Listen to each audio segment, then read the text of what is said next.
जय श्री कृष्ण। जय माताजी। हर हर महादेव। ओम नमो भगवते वासुदेवाय। આજે આપણે અષાઢ સુદની શયની એકાદશી એના વિશે જાણશું। 2025 અષાઢ સુદની શયની એકાદશી। અષાઢસ્ય શીતે પક્ષે કા એકાદશી ભવેત કિમ નામ કો વિધિશસ્યા એતદ વિસ્તરતો। યુધિષ્ઠિરે ભગવાન શ્રી કૃષ્ણને પૂછ્યું, હે કેશવ, અષાઢ માસના શુક્લ પક્ષમાં જે એકાદશી આવે છે એનું નામ શું છે? એની વિધિ શું છે તે તમે મને વિસ્તારપૂર્વક કહો। ભગવાન શ્રી કૃષ્ણે કહ્યું, હે રાજન, એ એકાદશીને શયની એકાદશી કહેવામાં આવે છે। એને દેવશયની અને દેવપોઢી એકાદશી પણ કહેવાય છે। હું એનું વર્ણન કરું છું તે તમે સાંભળો।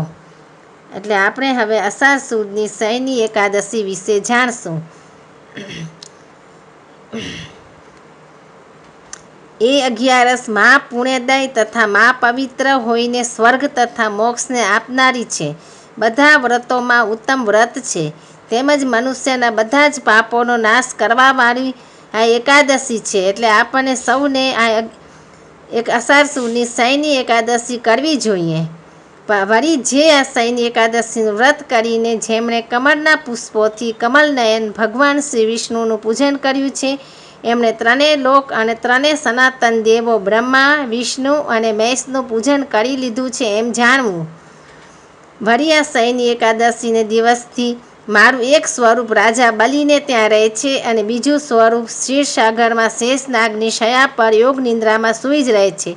ત્યાર પછી હે રાજન, કાર્તિક મહિનાની શુક્લ પક્ષની પ્રબોધિની અથવા તો દેવઉઠી એકાદશી આવે છે ત્યાં સુધી તેઓ ક્ષીરસાગરમાં જ યોગનિંદ્રામાં સૂઈ રહે છે। આમ અષાઢ સુદની શયની એકાદશીથી લઈને કાર્તિક સુદની પ્રબોધિની એકાદશી સુધીનો કાળ સર્વ ધર્મોમાં ઉત્તમોત્તમ ગણાય છે।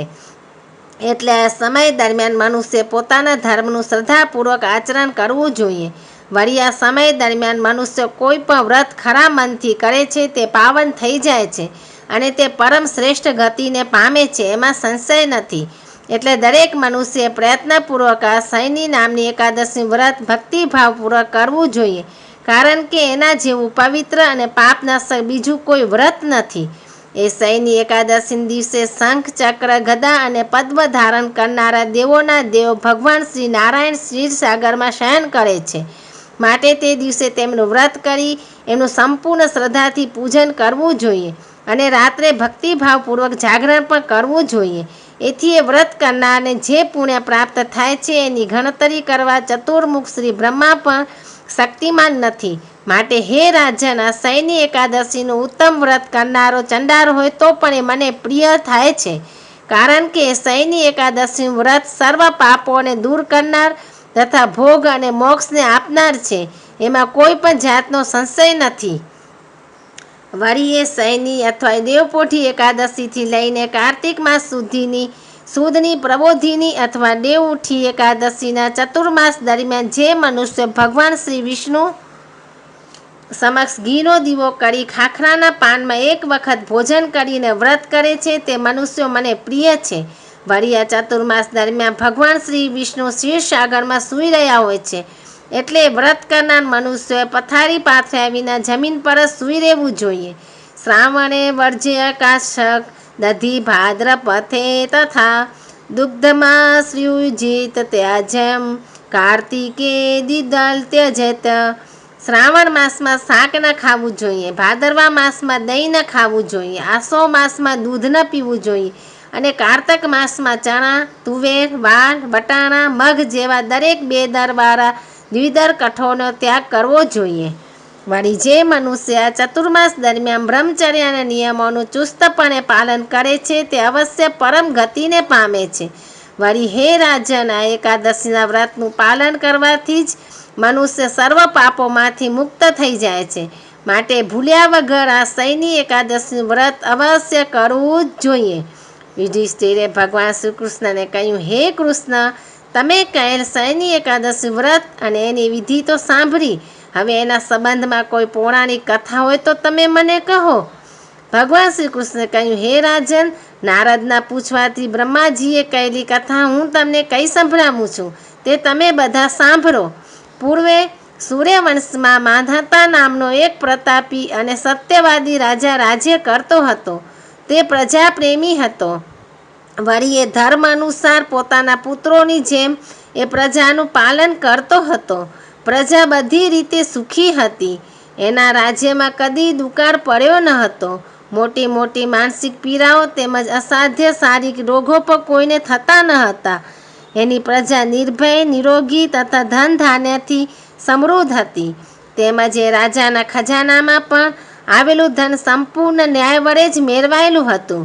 વળી એ રાજ્યમાં બધાએ વર્ણો તથા આશ્રમોના લોકો પોતપોતાના ધર્મમાં પ્રવૃત્તિ કરી રહ્યા હતા.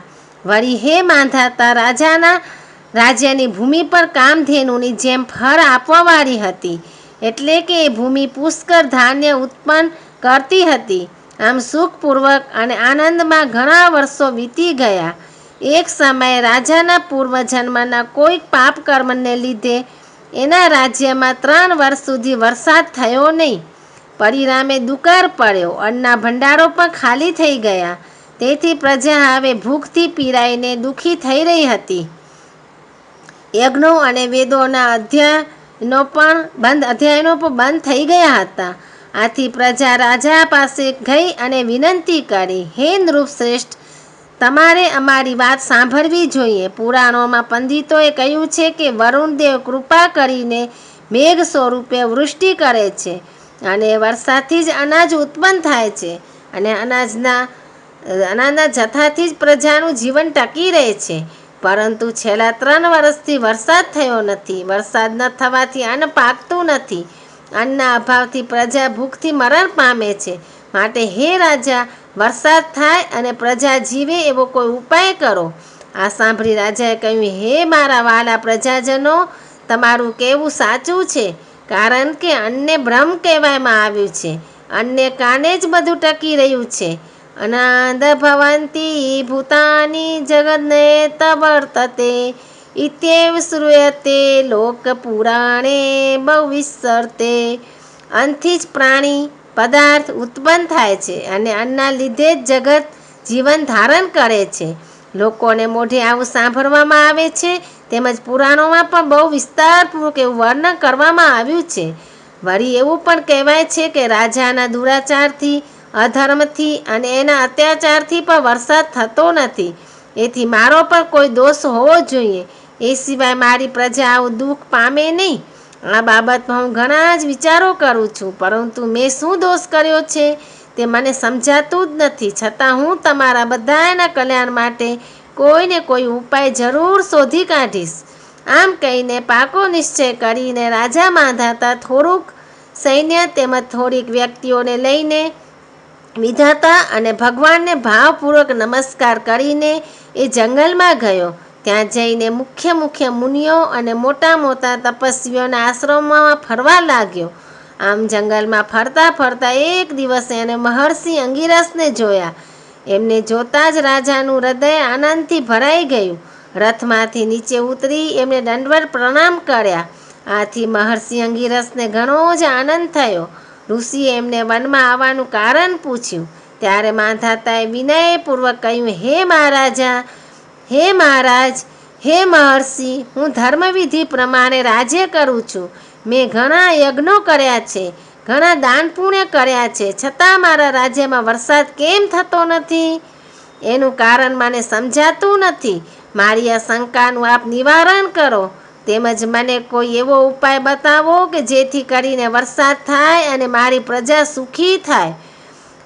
મહર્ષિ અંગિરસે કહ્યું, હે રાજન, આ સત્યયુગ છે અને તે બધા યુગોમાં ઉત્તમ છે. તેથી આ યુગમાં લોકો બ્રહ્મચર્યના વ્રતનું પાલન કરનારા, પરમેશ્વર પરાયણ તથા વેદોના અધ્યયનમાં તત્પર રહેનારા હોય છે. અને આ યુગમાં ધર્મ પણ સત્ય, દયા, અહિંસા અને દાન આ 4 વિભાગોવાળો હોય પરિપૂર્ણ છે. તેમજ આ યુગમાં કેવળ બ્રાહ્મણો તપસ્વી હોવા જોઈએ. પરંતુ હે રાજેન્દ્ર, તમારા રાજ્યમાં એક શૂદ્ર તપ કરી રહ્યો છે. એ અધર્મને કારણે તમારા દેશમાં વરસાદ વરસતો નથી. માટે એ શૂદ્રનો નાશ કરવાનો પ્રયત્ન કરો, જેથી અધર્મનો દોષ શાંત થશે. રાજા માંધાતાએ કહ્યું, હે મુનિવર, એક તો એ શુદ્ર તપસ્યા કરી રહ્યો છે અને બીજું એ નિરાપરાધી છે, તેથી હું એનું અનિષ્ટ પણ નહીં કરી શકું. એ સિવાયના કોઈ ધર્મના દોષને શાંત કરવા માટે કોઈ ધર્મનો આપ ઉપદેશ આપો, જેથી આ અનાવૃષ્ટિરૂપ ઉપદ્રવ નાશ પામે અને મારી પ્રજા સુખી થાય. રાજાની ટેક જોઈને મહર્ષિ અંગિરસે કહ્યું, હે રાજન, હું તમારી ન્યાય પિયરતાની કસોટી કરવા જ ઈચ્છતો હતો. તમારી ન્યાયની કસોટી જ મારે કરવી હતી. તમારા જવાબથી હું પ્રસન્ન થયો છું. તમે તમારા પ્રજાજનોમાં કોઈ ભેદ કરતા નથી. હવે તમે મને તમારી પ્રજા અષાઢ મહિનાની શુક્લ પક્ષની શયની એકાદશીનું વ્રત કરો અને એનાથી બધા ઉપદ્રવો શાંત થાય છે. તમે અને તમારી પ્રજા પછી સૌ આ કોઈ વ્રત કરો, સર્વ સિદ્ધિઓ પ્રાપ્ત થાય છે અને એ વ્રત કરવાથી અને એના વ્રતના પ્રભાવથી વરસાદ પણ થશે. ધન ધાન્યમાં ભંડારો ભરપૂર રહેશે. માટે તમે આ દેવશયની એકાદશીનું વ્રત કરો. આથી રાજાને ઘણો જ આનંદ થયો. ઋષિને પ્રણામ કરીને પોતાની સાથે આવેલી વ્યક્તિઓ તેમજ સૈન્યની સાથે પોતાની રાજધાનીમાં આવ્યો. અષાઢ મહિનાની શયની એકાદશીના 2 દિવસ પહેલાં રાજાએ નગરમાં ઢંઢેરો પીટાવ્યો અને દરેક પ્રજાજનોને જાણ કરી કે સૌએ શયની એકાદશી વ્રત કરવું જોઈએ. રાજા સહિત સૌએ વિધિપૂર્વક આ વ્રત કર્યું. ભગવાન વિષ્ણુની પૂજા કરી, ઉપવાસ કર્યા અને એ રાત્રે ધૂન, ભજન, કીર્તન સહિત જાગરણ પણ કર્યું. એ વ્રતના પ્રભાવથી એ વર્ષે ખૂબ વરસાદ થયો. ધરતી પાણીથી તરબોળ થઈ ગઈ. ખેતરો હળ્યા ભળ્યા ધાનથી સુશોભિત થઈ ગયા. પ્રજા સુખી થઈ ગઈ. ભગવાન શ્રી કૃષ્ણે કહ્યું, હે યુધિષ્ઠિર, તમારે પણ આ શયની એકાદશીનું વ્રત અવશ્ય કરવું જોઈએ. વળી મોક્ષની ઈચ્છાવાળાઓએ પણ આ વ્રત ભક્તિભાવપૂર્વક કરવું જોઈએ. વળી એકાદશીને દિવસે પાણીથી ભરેલા ઘડાને વસ્ત્રથી ઢાંકીને દહીં અને ચોખાની સાથે બ્રાહ્મણને દાનમાં આપવો જોઈએ. સાથે છત્રી અને પગરખા પણ આપવા જોઈએ. દાન આપતી વખતે આ મંત્રનું ઉચ્ચારણ પણ કરવું જોઈએ. નમો નમસ્તે ગોવિંદ બુદ્ધ શ્રવણ સસંગ અધોય સક્ષય કૃતવા સર્વ સૌખ્ય પ્રભો ભવ ભુક્તિ મુક્તિ પ્રદશ્રેવ લોકાના સુખદાયક. હે બુદ્ધ શ્રવણ નામ ધારણ કરવાવાળા ભગવાન ગોવિંદ, આપને નમસ્કાર હો, આપને નમસ્કાર હો. મારા સઘળા પાપોનો નાશ કરીને આપ મને સર્વ પ્રકારના સુખ આપો. તમે ભક્તજનોને ભોગ અને મોક્ષ આપવાવાળા તેમજ સુખદાયક છો. હે રાજન, હે મનુષ્ય, આ શયની એકાદશીની શ્રેષ્ઠ કથાને આ પાપો દૂર કરનારી સમજી પોતે સાંભળે છે તેમજ બીજાને તે સંભળાવે છે. તે પણ મનુષ્ય અશ્વમેઘ યજ્ઞ કર્યાનું ફળ મેળવે છે. શૃણુ પાવચેવ વો રાજન કથા પાપહરા પરામ અશ્વમેઘસ્ય યજ્ઞસ્ય ફલમ પ્રાપ્નોતિ માનવ. તો બીજાને કથા સંભળાવવાથી, એનું કથાનું પોતે શ્રવણ કરવાથી પણ આ છે તે આપણે અશ્વમેઘ યજ્ઞનું ફળ પ્રાપ્ત કરીએ છીએ. માટે આ કથા સૌને સાંભળવી જોઈએ તથા આ વિડીયો સૌને સાંભળવો જોઈએ. આ કથાનો વિડીયો સાંભળવાથી પણ અશ્વમેઘ યજ્ઞ પ્રાપ્ત થાય છે. માટે સૌએ કથા સાંભળવી જોઈએ, વિડીયો જોવો જોઈએ, વિડીયોથી કથા આખી સાંભળવી જોઈએ. હર હર મહાદેવ. જય શ્રી કૃષ્ણ. ઓમ નમો ભગવતે વાસુદેવાય.